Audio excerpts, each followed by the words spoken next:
Welcome to the Career Refresh Podcast. I'm your host, Jill Griffin.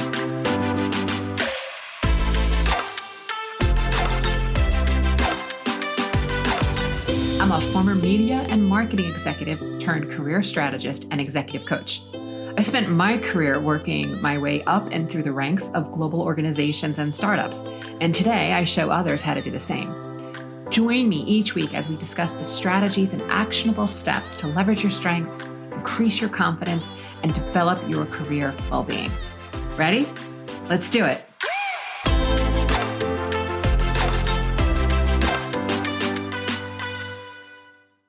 Hey friends, today I want to talk about my grandmother because the day this podcast launches, she is 100.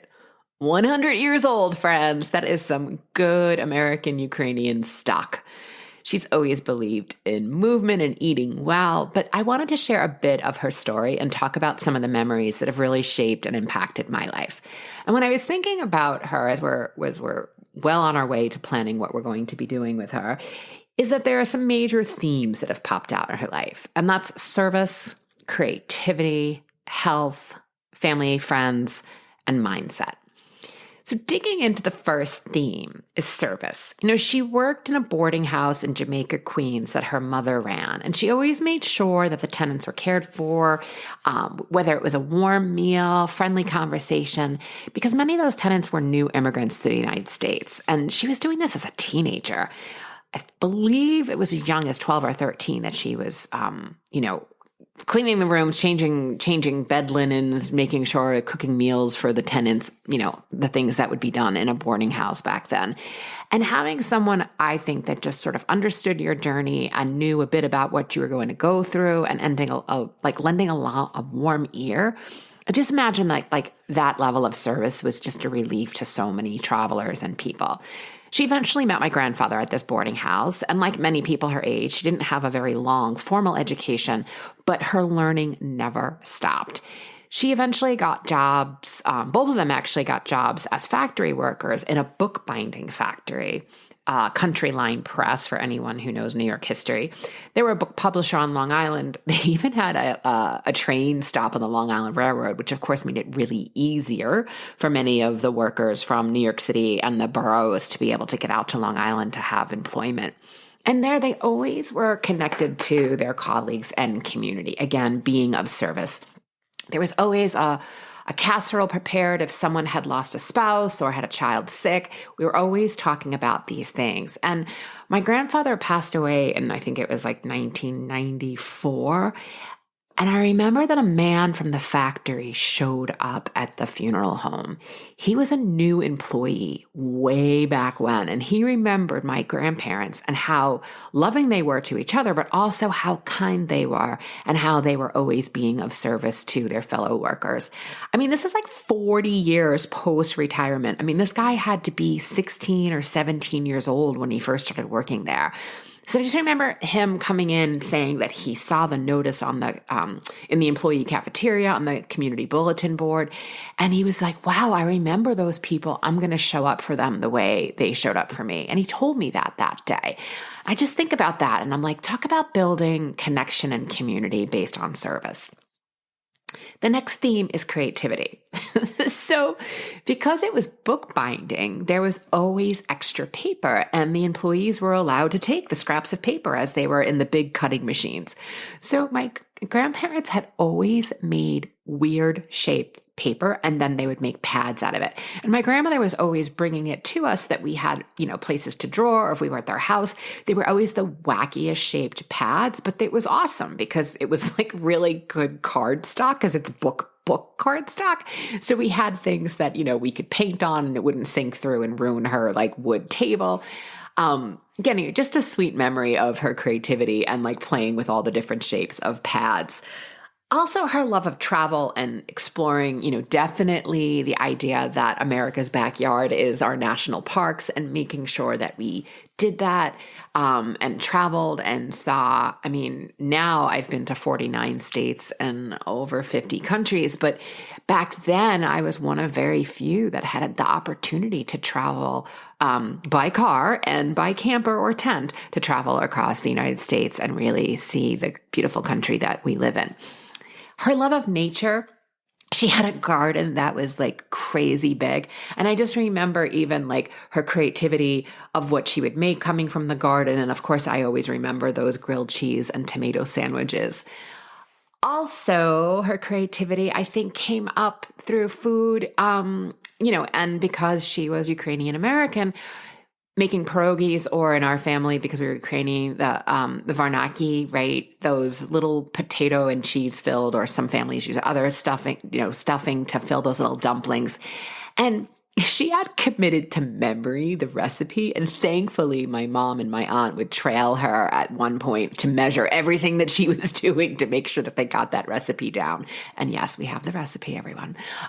So every year, multiple generations get together of my family to make and enjoy these pierogies. So yes, it's creativity. It's also the theme of family. She was always crocheting and making I have so many memories of her trying to teach me making blankets, again, of scraps of yarn. So they were the craziest colors, things that you probably wouldn't necessarily want to put together today. But you know what? They were warm and beautifully stitched. She was making Christmas ornaments, drink coasters. I mean, I even have a box to cover my tissues that's crocheted, right? So really funny. Don't use it all, but I honor it and I have it in a box. She even made me a baby blanket with a bonnet, and knowing that I was child free. But as she said to me, she was giving it to me so that someday I could give it to a child or family that was special, because she has 13 grandchildren, right? She didn't want to she didn't want to leave anybody out and have any of her grandchildren not have what she was making. So her creativity has always been something that I've chuckled at. It's fun, it's light, it's loose, it's playful, and something that has really helped me see things through a different lens. And when I'm creating, whether that's strategy or, a course or a client campaign, just always making sure that whatever it is, to wear it light and be able to stay in the flow of that. The next area that I would comment on was health. And as I mentioned, from her garden and her home cooking, she was big on homemade food. She also was big on movement. And, she was doing jazzercise before it was like a thing. She biked and roller skated well into her 70s. She broke one arm falling off the bike. And when that healed, she went roller skating, and guess what? She broke the other arm, which is kind of funny. But she is active. She lives life. She keeps her mind active. She loves games. Loves board games, loves card games, is always big for, getting out the pennies and nickels and playing a little poker at the family table around events. And, it's only recently that she's now in a nursing home, but she really is an example of what's possible. I mean, this woman has the strongest microbiome, because now today it's like white Zinfandel and sugar, and she's fine. I mean, she's 100. It's funny. And then friends and family, like I said, 13 grandchildren. She's basically responsible for 29 people when you add in the great-grandchildren. And then when you add in the spouses and significant others, we're a family of 60 and counting that's all led by this matriarch. And support, security, love were all the foundations of what I was raised with. She was an active member of her community, and whether that was a church or a local organization, she really believed that strong communities were so important because they were bringing social connection and the sense of belonging, which again, I think came back from those early days working in the boarding house with tenants. And, participating in community, really making sure that, people were sharing values. She was always seen working with a small child and teaching them something, whether, again, it was at any of the community organizations, but just kind of bringing a lot of joy. She was always making casserole or bringing food over to a family who could use a warm meal. Again, really just that family, friends, community was such an important thread through her life. And the last area that I have learned from her was mindset. For her, it was connected to her church and her Christian belief system. She never missed mass. And my gosh, she volunteered from everything from like the bake sale to whatever the community pancake breakfast was. But I do remember in my first year of high school, I failed math that summer. And I was, obviously devastated because it meant that I still needed to work, I needed to study, and I also wanted to have fun. But I spent many weeks of that summer living at her house because she was closer to the school that I had to go to take the summer school classes. It was that dang New York State sequential mathematics. Anyway, so I lived in her house for a few weeks that summer, and I just remember every single day as I would work my way out of the house, get ready, and go to school, she would remind me that I was smart, that I could do anything. She always told me that that I had such presence and that I was fun and that people wanted to be around me. And it's not always important of what you remember, but it's important about what you made and how you make people feel and that sense of belonging. And while teachers and classmates were like, oh, you failed, to her, it was never about failure.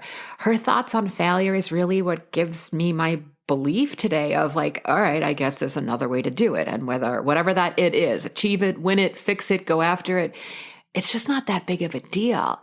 And she taught me to really wear it like a loose garment and that there were many other things that I excelled at. So if this was one area that I didn't do so great at, it's no big deal.